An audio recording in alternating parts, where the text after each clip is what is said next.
사랑하는 영락교회 지체들에게 주 안에서 평화 인사를 전합니다. 오늘은 2024년 6월 27일 목요일입니다. 오늘의 묵상 본문은 이사야서 11장 1절로 10절까지의 말씀입니다. 오늘 본문 말씀 11장 1절부터의 말씀은 이렇게 시작합니다. 이새 줄기에서 한 싹이 나며 그 뿌리에서 한 가지가 나서 결실할 것이요. 남은 자의 꿈, 그리스도의 꿈을 이야기하는 것이죠. 평화의 나라라고 알려져 있는 이제 하나님 나라의 꿈을 이야기하는 겁니다. 그런데 이것을 이새 줄기에서 한 싹이 나며 라는 말씀으로 시작하고 있어요. 이게 무슨 의미일까 하는 거죠. 흔히들 쉽게 다윗의 후손이다. 너무 우리가 교리화돼 있어가지고 뭐든지 그리스도의 예표다 이렇게 하고 그냥 끝내려는 거죠. 그런데 이새의 줄기, 왜 다윗의 줄기가 아니고 이새의 줄기라고 그랬을까라는 거죠. 이새의 줄기의 한 싹이라는 의미는 뭘까요? 이새라는 것이 표상하는 것은 미천한 신분, 낮은 자리, 왕이 될 수 없는 그런 신분을 말씀하고 있는 거죠. 그런데 주님이 거기서 다윗을 불러내신 겁니다. 이새는 어디에 살았나요? 베들레헴에 살았죠. 욥기에 보면 나오미의 고향이 베들레헴이죠. 예루살렘이 아니라 베들레헴으로 돌아간 것입니다. 다윗의 왕국이 서기 전에, 솔로몬의 왕국이 서기 전에 전부 그 유대인들은 다윗의 왕국, 솔로몬의 왕국밖에 얘기 안 해요. 그때로 돌아가고 싶은 겁니다. 그걸 회복하고 싶은 거예요. 근데 주님은 예루살렘을 허물고 베들레헴으로 가신다고 말씀하시는 거죠. 다른 곳을 바라보고 있다라는 것을 보게 되죠. 그 줄기에서 한 싹이 나며 빽빽한 숲을 베시겠다고 그렇게 말씀하셨는데 이제 그 벤 자리에 한 싹이 나오는 거죠. 여호와의 성스러운 씨앗의 역사가 시작되는 겁니다. 이것이 남은 자의 역사죠. 남은 자의 비밀이라는 것이 굉장히 깊은 것이에요. 2절에 그 위에 여호와의 영, 곧 지혜와 총명의 영이요 모략과 재능의 영이요 지식과 여호와를 경외하는 영이 강림하리니. 이것은 늘 우리 나누지만 3000년 전, 2500년, 3000년 전에 나누었던 그 시대의 사람들을 받아들이는, 나눌 수 있는 그런 표현이라는 것을 우리가 기억해야 되겠죠.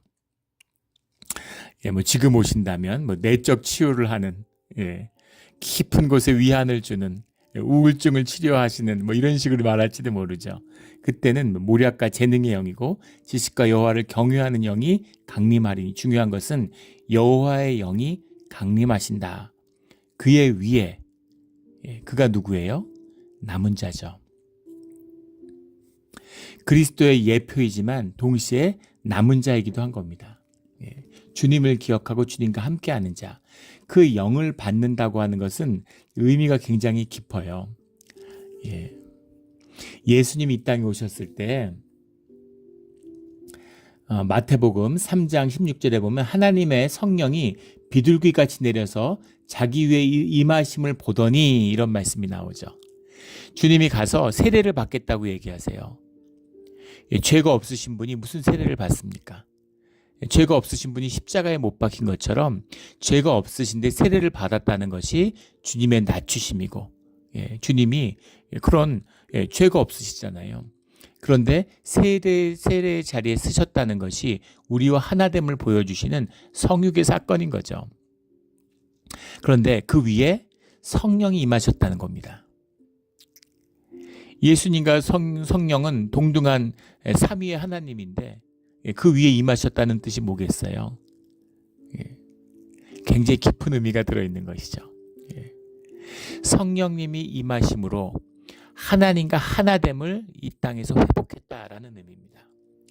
주님의 창조의 역사와 깊은 관련이 있어요. 굉장히 깊은 이야기입니다. 주님은 현상세계를 만드셨죠. 그런데 잘 보세요. 현상세계라고 하는 것은 본질의 세계와는 다른 것입니다. 현상세계를 만들고 완성하셨지만 현상세계의 엄밀한 의미는 뭐냐면 주님이라고 하는 주님의 창조주인 주님의 영역과의 단절을 의미하는 거죠. 그것으로부터의 소외를 의미하는 겁니다. 그런데 그 단절된 현상세계를 주님이 성육하심으로, 주님이 이 땅에 오심으로 그 땅을 본질화시키는 거예요. 100%의 어떤 본질의 세계로 주님이 다시 한번 재창조하시는 것과 같은 것이죠.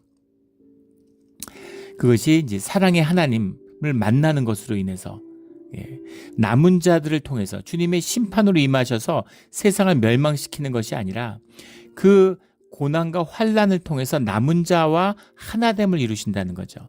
그 남은 자의 하나됨, 그 남은 자의 역사의 본질은 뭐겠어요? 거짓이 없는 것이죠. 가짜가 없는 겁니다. 껍데기가 없는 거예요. 그것으로 완전히 현상세계를 본질화시키는 것. 이게 주님의 역사죠.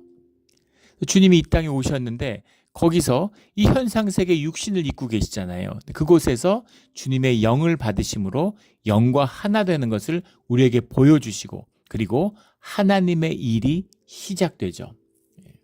그리고 12제자를 불러 세우시는데 너희가 나와 함께 머물기 위해서 주님을 알기 위해서 머물기 위해서 12제자를 세우셨다. 이렇게 말씀하십니다.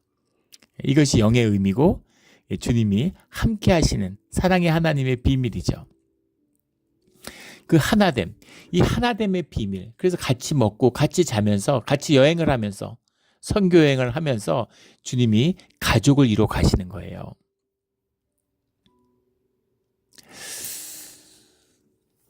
우리가 자식을 낳죠. 자식을 낳는데 자식이 굉장히 소중합니다. 그렇죠. 누구에게나 그러실 거예요. 그 옆에 집 자식은 관심이 없어요. 뭐 어떻게 자라든지 누군지. 내 자식은 진짜 뭐 금싸라기, 금쪽이 내 자식이죠. 왜 그럴까요? 왜 그러겠습니까? 생물학자들은 유전자 때문이라고 얘기를 해요. 근데 유전자 때문일까요? 유전자를 절대시하는 우리의 의식의 문제입니다. 유전자가 진짜 문제라고 한다면 옆집 애나 우리 애나 99.9999%가 같아요. 유전적으로. 그 작은 차이, 진짜 그 작은 깨알 같은 그 작은 차이에서 나타나는 그 현상의 변화를 절대적인 의미로 받아들이는 우리의 의식입니다. 만약에 자식이 나하고 유전자가 섞였는데 내가 모르는 뭐 첫사랑이 나도 모르게 결실을 맺어서 애가 한 40, 50대 갖고 날 찾아왔어요. 아버지라고. 자식이 됩니까? 가족이 됩니까? 유전자 똑같은데? 유전자 반이 똑같은데 내 자식입니까? 그렇게 안 되죠. 거짓인 거예요. 내가 아픔으로 내 삶 가운데 그 아이의 삶, 애가 열이 나면 밤새 잠을 못 자고 안타까움으로 아픔으로 그 아이를 내 삶의 헌신과 희생으로 아이를 키웠기 때문에 내 자식이 되고 가족이 된 겁니다. 그래서 그 아이를 인해서 내가 아픈 것이죠. 내 삶의 실제가 된 거예요. 우리가 종교생활 하잖아요. 교회 평생 다녔는데 종교생활 합니다. 물론 종교가 나쁘다고만 하는 것은 아니에요. 종교는 당나귀 같은 겁니다. 말 같은 거예요. 목적지에서 내가 타고 가는 거예요. 근데 때가 되면 당나귀에서 내려야 됩니다. 집에 다 도착했는데 당나귀에서 안 내리면 어떻게 되겠어요? 집에 못 들어가요. 집에 들어가려면 당나귀를 타고 왔지만 당나귀에서 내려야 되는 거죠. 당나귀를 타는 게 나쁜 게 아니에요. 필요할 때가 있습니다. 그런데 그것이 전부가 아니라는 거죠. 우리가 교회를 평생 다니고 하나님의 자녀라 그러는데 하나님으로 아프지 않아요. 하나님으로 아파해 보셨습니까?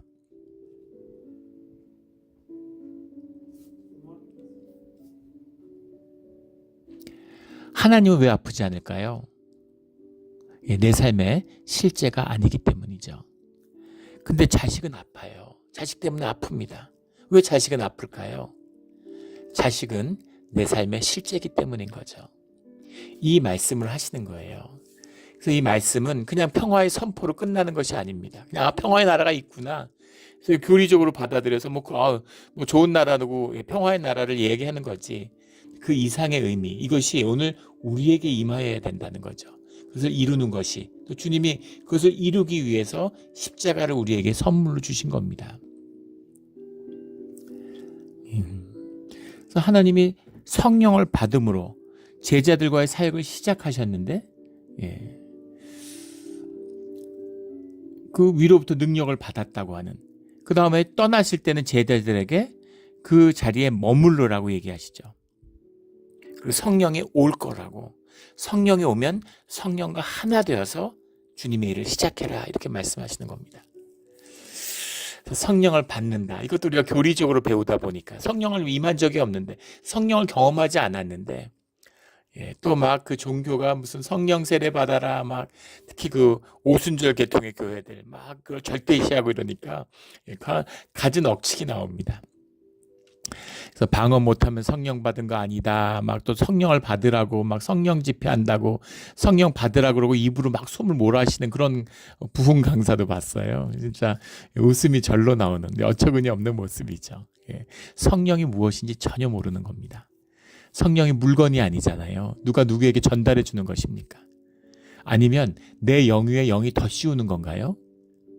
예, 무슨 뭐 마취처럼, 무슨 뭐 최면처럼 나는 내가 아닌데, 예, 성령이 임하면 성령이 살고 나는 그때부터 아무것도 아니고 그 밑에 쭈그러져 가지고 나의 존재는 없는 걸까요? 예, 그런 식으로 생각하는 거죠. 뭔가 이 타력적인, 타력에 의한 이질적인 존재가 나한테 오는 것처럼 그게 뭐가 하나 되는 거예요. 예. 그거는 일제시대 때 내선일체 같은 거죠. 일본은 내선일체라고 하지만 우리는 전혀 그렇게 생각 안 하잖아요. 원수진 거죠. 예, 창씨 개명하고, 예, 무슨 이름을 바꾸고 무슨, 예, 뭐 가진 강요를 하고 뭐 신사 요배를 한다고 해서 하나가 됩니까? 예, 택도 없는 소리죠. 점점 더 멀어져요. 그런 겁니다. 예, 이질적인 게 아니에요. 성령과 하나 된다는 건 주님의 영이 나한테 임해서 내가 영을 가지고 있는데, 근데 그것이 내 육과 하나가 돼서 내 몸을 이루었는데 내가 육적을 삶을 감으로 영이 마비되는 거, 영이 죽는 겁니다. 육을 살고 있는 것이죠. 영이 회복되고 주님과 하나 된다는 건 나의 나됨, 주님의 형상, 내가 나로 살기 위해서 주님이 내게 부어주신 나의 형상이 회복된다는 얘기죠. 그 주님과 교통하게 되고 주님과 하나 된 거예요. 우리 뭐 좋은 비유인지 모르겠지만 컴퓨터를 쓰는데 이것이 네트워크로 연결돼 있잖아요. 예. 그래서 내가 프로그램을 쓰는데, 내가 구글 프로그램을 쓰고 서치를 하는데 무슨 제미니를 돌리는데, 예, 이거는 내 컴퓨터에서 돌리니까 이거는 내 거야. 그런가요? 예. 본체가 있고, 예, 그 인터넷을 통해서 교통하고 있는 것이죠. 예. 내 것이 아닌 것도 아니지만 너한테도 메모리가 있고 뭐 CPU가 있고 돌아가잖아요. 내 컴퓨터도. 하지만 네트워킹 돼 있고 프로그램으로 연결되어 있죠. 예. 예, 좋은 비유인지는 잘 모르겠습니다. 하지만 예, 그걸 생각하면 되시겠죠. 근데 우리가 단절이라고, 우리 의식이 단절시키고 단절이라고 생각하는 거죠. 네 건 네 거야, 내 건 내 거야. 예. 네가 보는 구글하고 내가 보는 구글은 틀려, 이렇게 얘기하는 거죠. 예. 그런 어처구니 없는 모습을 얘기하는 겁니다. 성령이 임하신다고 하는 것은 주님과 하나 되는 것이에요. 예. 주님과 하나 된다는 것은 나의 나됨으로, 예, 나의 개성이 완전한 개성화가 이루어져서 나의 나됨, 예, 자기 실현의 길이 이루어지는 것입니다. 이것이 주님 안에 연합하는 그 영의 본질이에요. 오늘 9절 말씀에 나오는 여호와를 아는 지식이 세상에 충만할 것이라. 예, 주님이 임하는 그 평화의 나라에서는 여호와를 아는 지식이 세상에 충만할 것입니다. 이것도 교리적으로 받아들여서 여호와를 아는 지식, 그럼 무슨 성경 지식, 교리 지식, 뭐 제자 훈련 받고 이런 걸로 착각하는 것이죠. 예. 하나님을 지식화하려고, 하나님을 지식화했다는 건 무슨 말이에요? 그것은 주님에 대한 것이 비실제화, 주님이 비실제화됐다는 얘기입니다. 지식화됐다, 관념화됐다, 이런 얘기죠. 우리 교회에서 경험하는 종교로서의 기독교의 모습이잖아요. 맨날 하나님이 어떻고 어떻고 떠드는데 주님을 전혀 몰라요.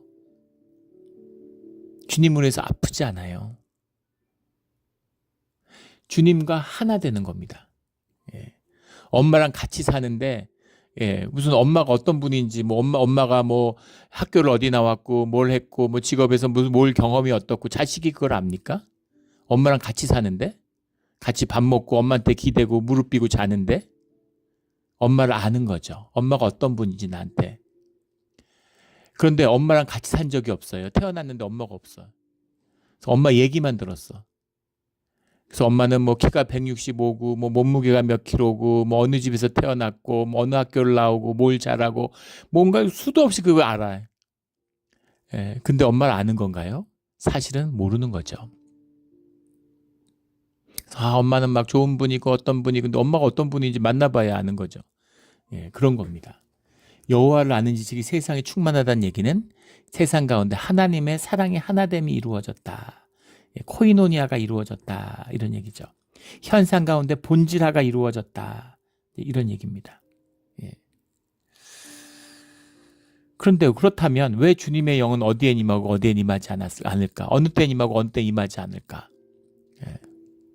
두세 사람이 함께 주님의 이름을 모인 곳에 그곳에 함께 있겠다고 말씀하셨잖아요. 네. 그럼 우리가 주님의 이름을 모이기만 하면 주님은 오시는 것인가? 근데 그런 것은 아니라는 것이죠.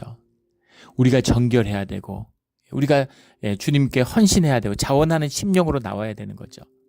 그래서 평화의 나라, 주님의 나라에 함께하는 빌은 자원함이에요. 나의 나됨이고 자원함입니다. 그러면 자원하면 주님은 무조건 오시느냐? 아니죠. 자원하고 주님과 하나 되기를 원하는 간절한 마음이 있는데 하나 되지 못해요. 그 무슨 짓을 해도 주님과 하나 될 수 있는 충분 조건은 없습니다. 그건 우리의 필요 조건이지 충분 조건이 아니에요.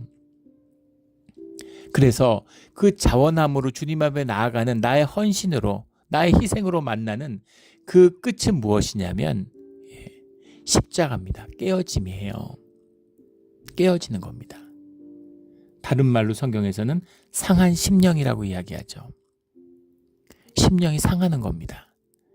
그 깨어진 자리에 하나님의 그 브로큰 스피릿 안에 그 깨진 그 가슴 안에 성령님이 찾아오시는 거예요. 깨지면 무조건 찾아오느냐? 아니죠. 자원하는 심령으로 주님을 향해서 주님께 헌신했지만 그 가운데 깨진 십자가를 만날 때 내가 죽은 것이죠. 주님과 하나됨의 비밀입니다. 그러면 주님이 찾아오세요. 성령님이 함께 하신다고 표현하는 겁니다. 주님과 하나 되는 그 자리에 주님과 교통하는 그 자리에 하나님의 나라가 임하는 것이죠. 우리가 확장하고 우리가 만드는 게 아니에요. 주님의 나라는 임하는 겁니다. 그래서 주님의 나라가 임해서 주님의 나라 가운데 하나 됐을 때 주님의 영이 피어나요. 하나님 나라가 피어나는 거죠. 현상세계에서 바라볼 때는. 본질의 세계에서는 현상세계로 임하는 겁니다. 이게 십자가의 역사고 성령의 역사입니다. 그래서 우리가 고난과 아픔을 삶의 실제로 만나면 주님의 이름으로 만나면 주 안에서 만나면 우리의 심령이 깨져버리는 겁니다. 깨진 심령이 있어야 돼요. 주님으로 아파야 된다는 겁니다. 연보 안 드린다고 주님이 책망하지 않으세요. 정죄하지 않으십니다. 그러나 연보를 나누지 못하는 깨진 심령이 있어야지. 그걸 때문에 애통하고 아픈 것입니다. 선교하고 헌신하고 싶은데 내 앞 밥벌이도 못해서 그 애통함이 있는 거죠. 주님 제 삶이 이렇습니다. 이런 그 애통함 가운데 주님이 함께하는 겁니다. 그게 교회의 비밀이고 교회가 피어나는 비밀이에요. 귀 있는 자는 들을지어다. 말로 해서 뭐 하겠습니까? 우리 아픔으로 평화의 나라를 만나는 피워내는 우리의 공동체, 우리의 신앙의 자리가 되기를 주의 이름으로 축원합니다.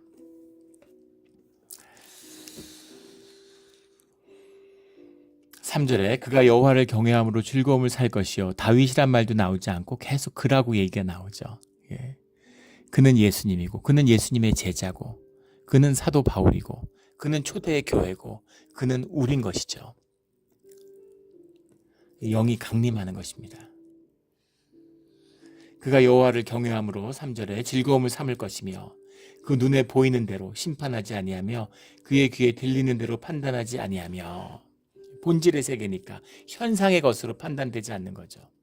4절에 공의로 가난한 자를 심판하며 정직으로 세상의 겸손한 자를 판단할 것이며 정말 이상한 말씀이죠. 예. 공의로 가난한 자를 심판하며 가난한 자를 지키고 돕기 위해서 공의가 임하는 건데 가난한 자들이 가난해진 건 공의가 깨져서 그런 건데 공의로 가난한 자를 심판하신다고 말씀하세요. 예. 겸손한 자들이 주님이 제일 좋아하는 사람들이잖아요. 근데 정직으로 예. 정직 미쇼르라는 말인데 평등하다 이런 말이죠. 자기를 낮추는 자들에게 왜 평등의 잣대를 들이대실까요? 예. 이 현상이 본질화되는 겁니다. 예. 가난한 자는 죄가 없나요? 겸손한 자는 죄가 없나요? 주님이 바라보시는 예. 쟤는 수박설이 하는데 쟤는 10개 훔쳤는데 저는 하나밖에 안 훔쳤는데 그러면 나는 선하고 도덕적이고 윤리적인 사람인가요? 똑같은 놈입니다. 다 도둑놈이에요. 그래서 그에 걸맞는 주님이 공의와 정직, 주님의 성실이 실제화된다는 얘기입니다. 그렇게 되면 우리가 말하는 현상의 껍데기는 다 녹는 거예요. 다 불타 없어지는 겁니다. 그 의미는 더 깊은 것이에요. 우리가 법을 가지고 얘기합니다. 법을 어겼냐 안 어겼냐. 우리 무슨 사회적인 셀럽이 물이 일으키면 국민의 눈높이에 맞추지 못했다. 성원에 있었던 분들에게 죄송하지만 법을 어긴 건 없다 이렇게 얘기하잖아요. 법은 왜 못 어깁니까? 법을 어기면 단죄를 받기 때문이죠. 그래서 법은 안 어겨요. 나쁜 짓은 하지만 법을 어기진 않습니다. 도덕적이고 윤리적인 문제를 피하려고 해요. 왜냐하면 도덕적인 문제로 비난받기 때문입니다. 그걸 두려워해요. 비난받고 손가락질 받는 걸. 윤리적인 문제로 사회에서 처벌을 받아요. 문화적인 어떤 세속적인 습관적인. 그래서 그걸 피하는데 본질은 뭡니까? 다 억압이고 강제죠. 예전에 한 유명한 농구 선수가 오클라호마 썬더라고 하는 NBA 선수가 거기서 대스타였는데 여기 49 er 우리 골든 게이트 워리어스로 이제 FA가 프리 에이전트가 돼서 옮겨왔죠. 그런데 왜 1위로 왔느냐? 이제 이걸 갖고 인터뷰를 하는데 굉장히 재밌는 걸 봤어요. 오클라호마 썬더 있을 때는 오클라호마에서 원래 시애틀에 있다가 오클라호마로 팀을 옮겨갔죠. 근데 거기서 그 시골 동네 오클라호마 아무것도 없잖아요. 오클라호마에서 그 썬더스 NBA 팀의 그 위상이라는 건 절대적이라는 거죠. 그걸로 이사 가고 10수년 동안 단 한 번도 경기가 매진이 안 된 적이 없답니다. 상상이 되세요? 단 한 좌석도 팔리지 않고 남아 있었던 적이 없대요. 그걸로 이전한 이래로 완전히 동네 영웅인 거죠. 그런데 그 선수가 시골 동네니까 뻔하니까 그러니까 샌프란시스코 오클라호마에 있다 샌프란시스코니까 뭐가 좋으냐 이렇게 물어보니까 그 선수가 대답한 답이에요. 오클라호마 있을 때는 맨날 집에 있었다는 거예요. 외출을 못한다. 외출을 해서 외식을 하러 나가면 서로 무슨 연락망이 있는지 밥을 먹는 동안에 그 펀드레이저들이 계속 찾아온대요. 이런 거에 돈 좀 내달라, 이런 것 좀 내달라, 이런 것 좀 내달라. 그런데 사람들 식당에 많이 있는데 내려와서 막 이렇게 좀 도와달라고 얘기하는데 그걸 거절할 수가 없다는 거죠. 사람들 눈이 있으니까. 그래서 1년에 수백만 불씩 뜯겼다는 겁니다. 뜯겼다고 하면 좀 도네이션을 하는데 사실은 뜯긴 거죠, 그래서 마음 편하게 식사 한 번을 할 수가 없었다고. 근데 샌프란시스코로 오니까 어느 식당에 가서 밥 먹어도 아무도 말 거는 사람도 없고 와서 돈 달라는 사람도 없고 도네이션 하라는 사람도 없고 너무 행복하고 좋다 이렇게 얘기를 하더라고요. 도네이션이 나쁜 것입니까? 사람들 칭찬받고 박수 받아요. 사람들이 다 대단하다고 전부 다 높여줍니다. 근데 그래봐야 그 강제죠. 윤리적이든 도덕적이든 무슨 세습적이든 뭐든 간에 강제입니다. 근데 강제가 없는 세상이 되었다라는 겁니다. 자원함만이 있어요. 강제가 없습니다. 그게 평화의 나라의 비밀이죠. 그때 6절부터 이리가 어린 양과 함께 살고 표범이 어린 염소와 함께 누우며 송아지 어린 사오자 살찜짐승이 함께 있어 어린아이에게 끌리며 이런 세상이 있겠습니까? 현상세계 이런 날이 있을 수 있을까요? 염소와 표범이 함께 누웠고 송아지와 어린 사자가 함께 노는, 예. 암소와 곰이 함께 먹고, 예.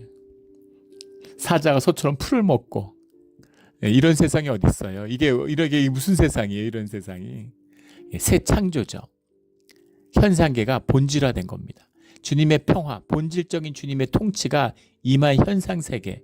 우리는 경험 가운데 전제가 있죠. 이런 거는 있을 수 없어. 이런 일은 생기지 않아.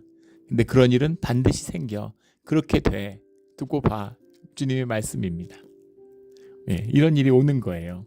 근데 짐승이 함께 있는데 어린아이가 끌리고 젖 먹는 아이가 독사의 구멍에서 장난하고 젖된 어린아이가 독사의 굴에 손을 넣을 것이라. 젖 먹는 아이, 젖된 어린아이, 어린아이가 왕 같은 권세를 가지는 거죠. 어린아이와 같이 되지 않으면 천국에 들어갈 수 없다라고 하는. 어린아이는 뭡니까? 어린아이는 무의식과 대별되는 의식, 에고, 자아가 없어요. 우리 지난주에 몸의 비밀을 나누면서 그 말씀 나눴죠. 그래서 아이들은 행복합니다. 아이들은 기뻐요. 세상에 창조된 모든 것의 기쁨을 누릴 수 있습니다. 아이들은 행복하죠. 아이들은 무능해요. 아이들은 뭘 할 수 있는 게 없고 전문 기술이 없고 아는 게 없습니다. 그리고 전적으로 부모에게 의지해요. 예. 밥도 못 차려 먹습니다. 밥을 벌지도 못해요. 그런데 제일 좋은 걸 먹고 사랑을 받고 기쁨으로 누리고, 누가 아이한테 돈 벌어오라 그럽니까? 그런데도 자기가 가지고 싶은 걸 가지고 부모의 사랑과 은혜 안에서 마음껏 누리죠. 마음껏 기뻐하고 마음껏 즐거워하고.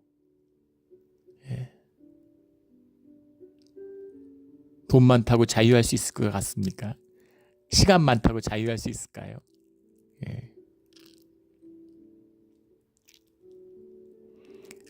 세상에 악하죠. 속이는 것이죠.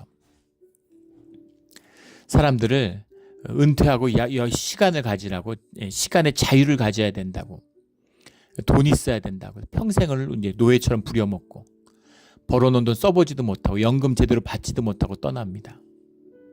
조기 은퇴하는 게 뭐 축복인 것처럼, 젊어서 노예처럼 20, 30대 일하다가 40대 뭐 은퇴하면 큰 무슨 걸 누린 것처럼, 성공한 것처럼. 40대 은퇴하면 한 석 달 지나면 우울증 오죠. 일이라는 게 내 가치를 피워내는 삶의 일부인데, 무슨 돈 있고 안 일한 게, 일 안 하는 게 좋은 것처럼 자꾸 속이는 겁니다.